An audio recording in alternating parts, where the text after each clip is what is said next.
ação que tramita na Justiça da Flórida, nos Estados Unidos, a Trump Media, empresa do presidente Donald Trump, associou o ministro do STF, Alexandre de Moraes, ao escândalo do Banco Master. Atenção, atenção! Acabou de acontecer neste exato minuto algo que vai mudar completamente o rumo do Brasil, das eleições e da relação com as maiores potências do planeta.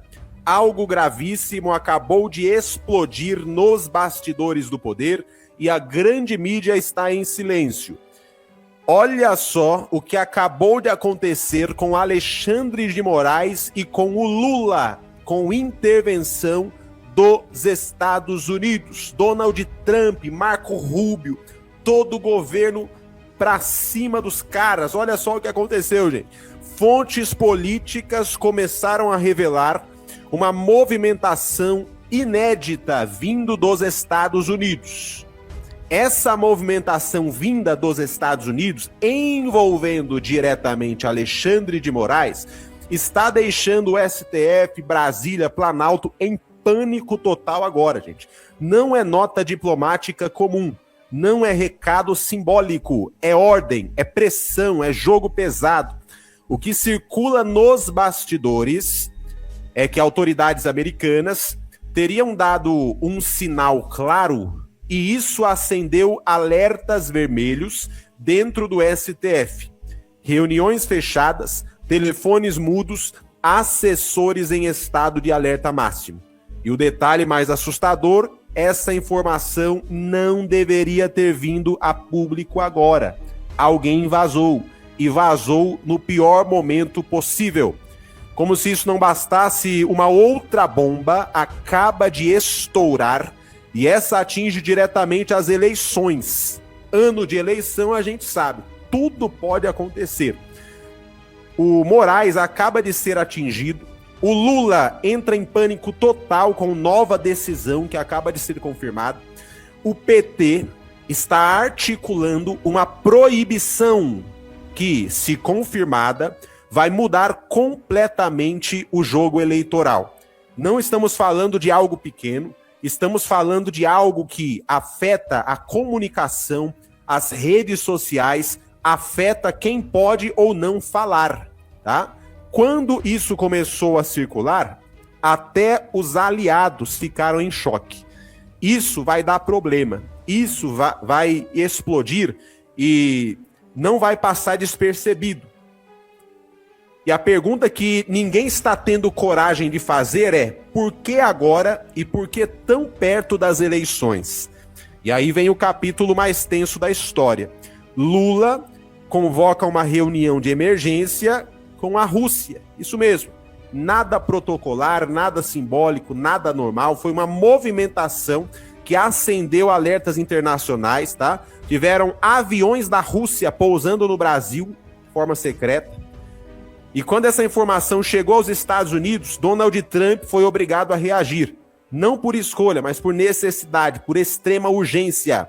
Fontes próximas dizem que a reação foi imediata, porque o que estava sendo discutido não podia avançar sem resposta. Não é só o Brasil, não é só política interna, é geopolítica pesada. É poder, influência, choque entre gigantes. E agora vem a parte mais perigosa de tudo isso. Eu vou rodar a matéria para você. O Alan dos Santos vem trazendo uma bomba agora que atinge diretamente as maiores autoridades do Brasil, incluindo ministro do STF, Lula. Essas bombas que você vai ver agora não estão desconectadas, fazem parte do mesmo tabuleiro e o próximo movimento já está em andamento e foi tudo revelado. Você vai ver agora, quero já pedir para você deixar aquele like abençoado. Quando você deixa o seu like, você está apoiando aqui o nosso trabalho, né? E Deus também te abençoa, porque você está apoiando um trabalho que tem compromisso. Compromisso com Deus, compromisso com o povo e compromisso com a verdade, tá? Se você é patriota de verdade, deixa o seu apoio a um canal patriota, que é o nosso aqui. Tá bom, gente? Vamos lá, vamos para cima. Presta atenção nas palavras do Alan dos Santos nesse momento. Muito bem. Para quem achava que a situação do Alexandre de Moraes aqui nos Estados Unidos estava muito favorável, eu estou aqui agora com um documento que é, obviamente, um documento estritamente processual, mas é o documento que eu recebi agora aqui. A plataforma americana Rumble, junto com a Trump Media and Technology Group, protocolou hoje, na Justiça Federal dos Estados Unidos, aqui na Flórida, um pedido para que a Justiça americana autorize uma citação alternativa do ministro Alexandre de Moraes, do Supremo Tribunal Federal do Brasil. A solicitação é porque eles precisam ter a permissão de que a notificação seja feita por e-mail. Então não se trata de julgamento mérito, esse pedido, não se trata de sanções, não se trata de qualquer condenação envolvida, é apenas uma discussão de como notificar o réu, marido da Vivi, Alexandre de Moraes, para que o processo possa seguir. Por quê? Essa ação até agora, que ela foi apresentada nos Estados Unidos, em fevereiro, Fazer um ano. depois que Alexandre de Moraes, fevereiro de 2025, depois que Alexandre de Moraes enviou ordens diretas por e-mail a uma empresa americana, essas ordens exigiam a remoção de contas, né? O Alexandre de Moraes exigiu então essas remoções de É a contas. sua conta, inclusive. Exatamente. Usuários localizados nos Estados Unidos, Joe, né? Eu, e a entrega de dados de usuários em solo americano, tudo sobre ameaça de multas diárias e banimento da plataforma. Desde então, o Rumble tentou seguir o caminho formal previsto no Tratado de Haia, que rege citações internacionais. No caso do Brasil, esse procedimento passa pelo Superior Tribunal de Justiça, não o Superior Tribunal Federal, Superior Tribunal de Justiça. O que aconteceu, de acordo com os próprios registros oficiais, e a imprensa mesmo chegou a falar, notificar, foi o seguinte: o pedido de citação foi colocado sob sigilo, algo incomum para um ato meramente notificatório. O STJ pediu pareceres da Procuradoria-Geral da República e a Advocacia-Geral da União, e a PGR emitiu então um parecer sigiloso recomendando que a citação não fosse realizada. Estavam negando a citação de Alexandre de Moraes. E não houve definição de prazo, cronograma ou garantia de conclusão. Ou seja, na prática ficou tudo paralisado. Né? Por que, enquanto autoridades brasileiras afirmam autoridades americanas que estão recuando da censura e buscando normalizar relações, a principal plataforma americana afetada segue banida no Brasil? Ou seja, isso é o que foi entregue a nós aqui como um press release do próprio advogado Martin De Luca, dizendo o seguinte: olha, pergunta, né? Por que, enquanto autoridades brasileiras afirmam autoridades americanas que estão recuando a censura e buscando normalizar as relações, a principal plataforma americana afetada segue banida no Brasil, que no caso é o Truth Social e o Rumble. As multas continuam sendo aplicadas. Eles não estavam recuando. E o próprio ministro responsável pelas ordens não foi formalmente citado, porque o procedimento foi bloqueado no Brasil. E a petição apresentada agora argumenta que existe um descompasso entre o discurso diplomático e a realidade prática. As medidas restritivas seguem em vigor. O juiz americano agora vai ter que decidir apenas uma única coisa: se autoriza ou não a citação por e-mail. Se ele autorizar, Alexandre de Moraes será considerado formalmente notificado e o processo vai seguir em curso normal. Sem julgamento automático, sem condenação, apenas garantindo o direito de defesa. E por que por e-mail? Porque o próprio Alexandre de Moraes utilizou o e-mail institucional do STF para enviar as ordens ao Rumble. Declarou formalmente que esse é o canal oficial de comunicação do próprio STF. E esses endereços constam como meios públicos de contato do Supremo. O argumento é simples: quem usa e-mail institucional para impor ordens com efeitos internacionais não pode alegar que esse e-mail não serve para receber uma notificação judicial internacional. Por fim, apesar de meses de conversas entre governos brasileiro e americano, nenhuma medida concreta foi tomada até agora. As plataformas seguem proibidas, as multas continuam correndo e as decisões seguem inalteradas. Ou seja, há um descompasso, né, agora acontecendo entre Washington e Alexandre de Moraes, que está gerando inquietação, e isso ocorre exatamente no momento em que ele e a Vivi vão ter que explicar o Banco Master para o governo americano. E mais, isso não tem nada a ver com o Magnitsky. Não. Bom o pessoal entender isso. Não. Isso aí é um processo jurídico contra o Alexandre de Moraes, aqui na Flórida, inclusive. E esse processo, no momento em que se considera que o Alexandre de Moraes foi notificado, ele vai seguir o seu curso normal. E o processo não é nada bom, a gente viu o que está lá nesse processo.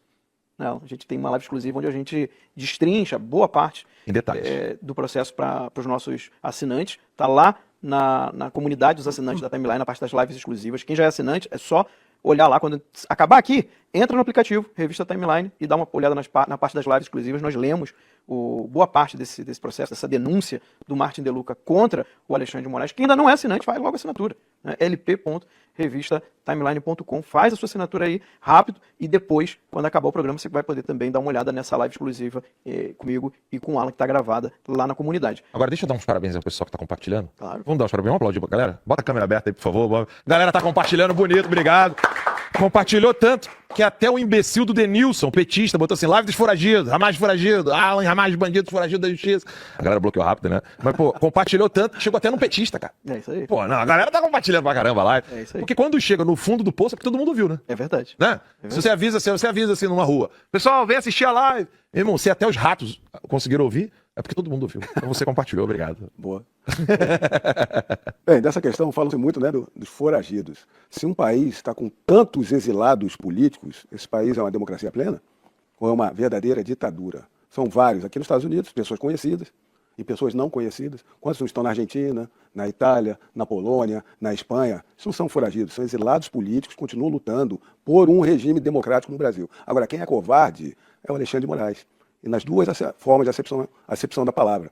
Ele é covarde porque pratica covardia com seu poder contra pessoas hipossuficientes, pessoas humildes, condenando sem crime, sem devido processo. E ainda é covarde porque se coloca atrás, se escondendo atrás das instituições brasileiras.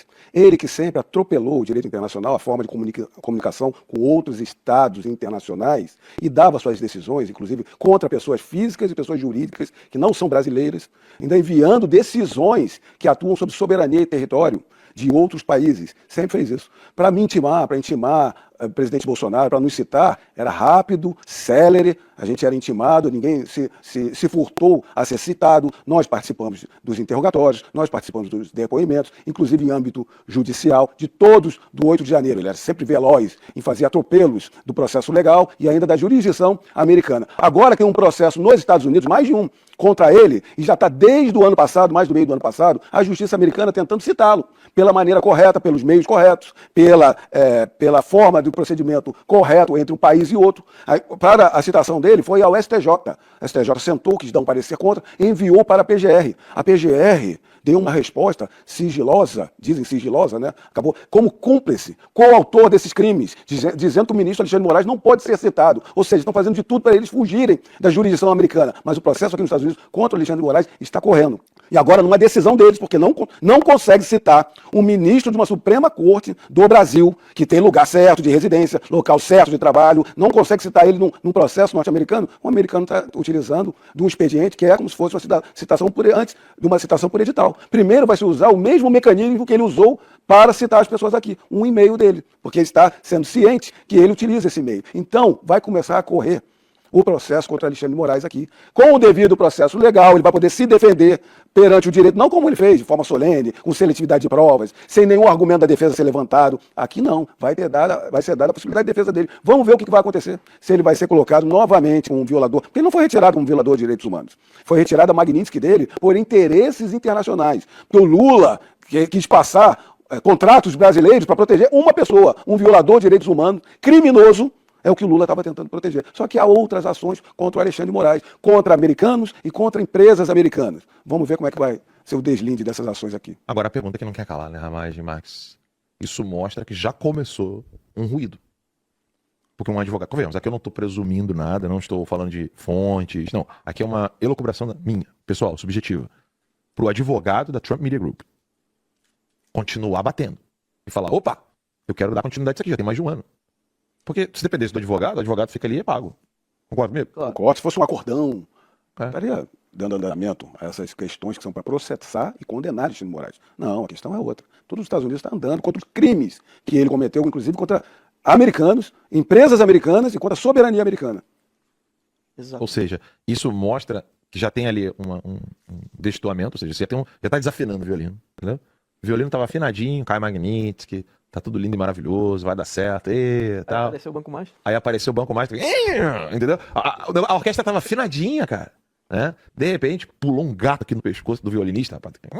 Rasgou o rosto dele, começou a destoar, começou o primeiro desafio. Foi lá no SBT, no púlpito, Verdade. parecia um deus, né, um rei. Estava no máximo da exaltação dele, ou seja, os crimes praticados foram absolvidos. Não, o buraco é mais embaixo. É uma pessoa que pratica crimes comuns, se utiliza do seu cargo para enriquecer e promove crimes contra outras nações. Se no Brasil ele domina e não há outro recurso, nos Estados Unidos não. Já está sendo citado aqui para correr, ele vai ter que se defender. Então venha se defender, Alexandre de Moraes. Vamos ver como é que vai ser o seu tratamento de tudo que você fez contra a liberdade de expressão e contra o empreender de empresas norte-americanas e contra cidadão americano. É uma loucura, né? O cara bota o Elon Musk no inquérito. O cara colocou Michael Schellenberg no inquérito, que é um jornalista americano. Botou o Glenn Greenwald, que é outro jornalista americano, tudo no mesmo Jason inquérito. Miller foi retido no aeroporto Jason Miller. para interrogatório, sem ter nenhuma investigação, nada. Sem motivo, sem motivo. fundamento. Sim, é uma loucura, ele é completamente louco mesmo. Pra mim ele tem algo de megalomaníaco, né? Ele acha que manda no mundo inteiro, como se o mundo todo fosse o quintal dele. É psicopatia, né? A Ana Paula já deu recado aqui pra como notificá-lo. Podem ir no jogo do Corinthians, ele estará lá no Itaquera. Obrigado, Ana Paula. O engraçado é isso, né? O pessoal defendeu tanto a oficial de justiça que foi lá notificar o Bolsonaro na UTI. Cadê essa galera, velho? Pois é. Essa galera pra falar que o Alexandre de Moraes devia ser notificado no STF. É uma hipocrisia sem tamanho. E eu quero só pedir pro pessoal comentar aqui agora, nesse exato momento. Comente aí.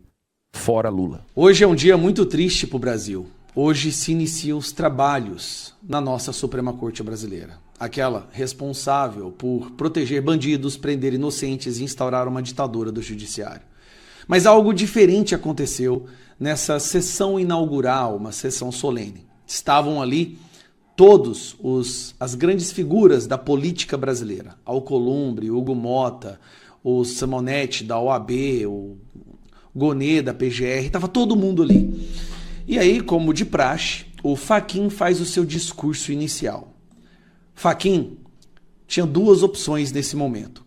Fingir que nada está acontecendo, que o Brasil não vê o STF como uma das principais ameaças à nossa democracia e uma rejeição crescente, ou poderia falar dos avanços da Suprema Corte, falar em autocontenção e falar do código de ética, que deve ser imediatamente adotado por esse grupo de pessoas que dizem ser juízes. Por um lado, ele se submeteria, seria submisso a Gilmar Mendes e Alexandre de Moraes e Dias Toffoli, fingindo que nada está acontecendo. Por outro lado, ele compraria a briga para resgatar o mínimo de credibilidade da Suprema Corte. Fachin escolheu o lado do confronto.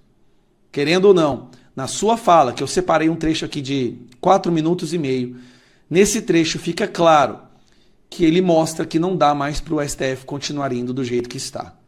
Então eu vou mostrar para vocês os melhores trechos, o melhor trecho do discurso do Fachin na abertura do STF. O momento histórico é também de ponderações e de autocorreção.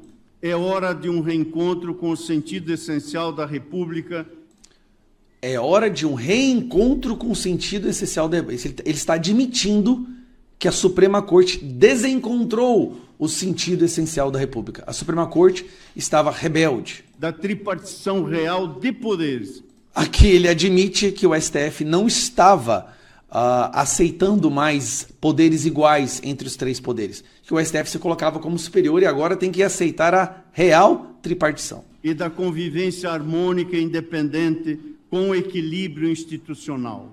Somos todos chamados a essa arena. É que a democracia constitucional traduz obrigações de prestação de contas e também de memória. Como lembrava Piero Calamandrei, abro aspas. Aqui ele manda um recado para o Dias Toffoli e o Alexandre de Moraes claramente. Não é honesto, quando se fala dos problemas da justiça, refugiar-se atrás da cômoda frase feita que diz ser a magistratura superior a qualquer crítica e a qualquer suspeita. Lembrando que semana passada o Alexandre de Moraes disse que uma matéria do Metrópolis era criminosa, porque estava falando sobre as visitas dele com o Vocaro. Como se os magistrados fossem criaturas sobre-humanas, não atingidas pelas misérias desta terra e por isso intangíveis. Quem se contenta, acrescenta Calamandrei, com essas tolas adulações, ofende a seriedade da magistratura, a qual não se honra adulando, mas ajudando sinceramente a estar à altura de sua missão, fecho aspas. Basicamente ele está falando que criticar juízes e ministros e a Suprema Corte não é crime e qualquer juiz ou ministro que fale isso é um tolo. Por mais de 3 décadas, esse tribunal se disse presente em graves momentos da vida nacional, com resposta firme pelo Estado de Direito Democrático contra ameaças de golpe. Há, nada obstante, em meu modo de ver, respostas ainda a serem dadas, tendo como pressuposto a institucionalidade democrática. A um só tempo devemos perseverar e devemos mudar. Em termos mais amplos, o O desafio é reconhecer o protagonismo do sistema político. Opa! O que você está falando aí? E parece que nesse momento ele até olhou para quem foi pro Cássio Nunes, eu não sei. Tá na hora de reconhecer que o protagonismo numa democracia é dos políticos? Quer dizer que vocês achavam antes que era de vocês? Nas funções que são dele. Saber induzir pelo exemplo e pela decisão a melhoria das instituições. Saber ser forte o suficiente para não precisar fazer tudo. O STF estava fazendo tudo, então? Talvez seja mais difícil do que os desafios anteriores, porque exige não a coragem de agir, mas a sabedoria de calibrar a ação, a paciência institucional da construção. Traduzindo, pessoal, pega leve que vocês já extrapolaram, não dá mais para conter, não dá mais para segurar a onda. Essa tarefa, esse munus, não é nem pode ser obra solitária. A colaboração institucional engrandece a construção colegiada. Unidade não é unanimidade. O que nos une não é a concordância em todas as questões. Ademais, o todo não se confunde com a parte. O que nos une é o compromisso com a instituição. Não, aí eu discordo. O que deveria unir os ministros da nossa Suprema Corte é o compromisso com a Constituição e não com a instituição. Isso é corporativismo. Os senhores e a senhora, Carmen Lúcia, deveriam ter compromisso com a Constituição e não em proteger uns aos outros. Reafirmo, nesta oportunidade, as metas que orientam a presente gestão. No plano interno, destaca-se a promoção do debate institucional sobre integridade e transparência. Agradeço de público, como já fiz, diretamente a todos os integrantes da transparência. Agradeço de público, como já fiz, diretamente a todos os integrantes desse tribunal, a eminente ministra Carmen Lúcia, por ter aceitado a relatoria da proposta de um código de ética. Aqui, ele cravou uma briga com Gilmar Mendes e Alexandre de Moraes que não querem código de ética. Código de ética vai impedir que eles possam colocar parentes para trabalhar para empresas que estão sendo julgadas no STF, participar de eventos internacionais, receber dinheiro de empresas. O código de ética acaba com o caixa 2 de algumas pessoas, entendeu? Compromisso de minha gestão para o Supremo Tribunal Federal. Vamos caminhar juntos na construção do consenso no âmbito desse colegiado. Impende dialogar e construir confiança pública, porque nesta reside a Construir confiança pública. É porque o povo já não confia mais no STF? verdadeira força do Estado de Direito. Bom, e aí vai. Neste momento, nesse trecho, ele fala duas coisas importantes. Primeiro, ele admite que o STF extrapolou, ele admite que o STF está desgastado, que a população não confia na Suprema Corte, que a Suprema Corte interfere o tempo inteiro no político, e esse é o primeiro ponto. No segundo ponto, ele admite que o STF precisa de um código de ética porque alguns membros ali meio rebeldes perderam a medida, perderam a mão. Né? Escritórios de advocacia de parentes, resorts, no nome de laranja, não tem transparência nenhuma. Então tem que ter um código de ética. Porque assim, se eles não cumprirem o código de ética, poderá vir uma punição. O Fachin, na minha opinião, nesse trecho, ele comprou uma briga com aqueles que sobrevivem justamente pela falta de ética do comportamento dos ministros do STF.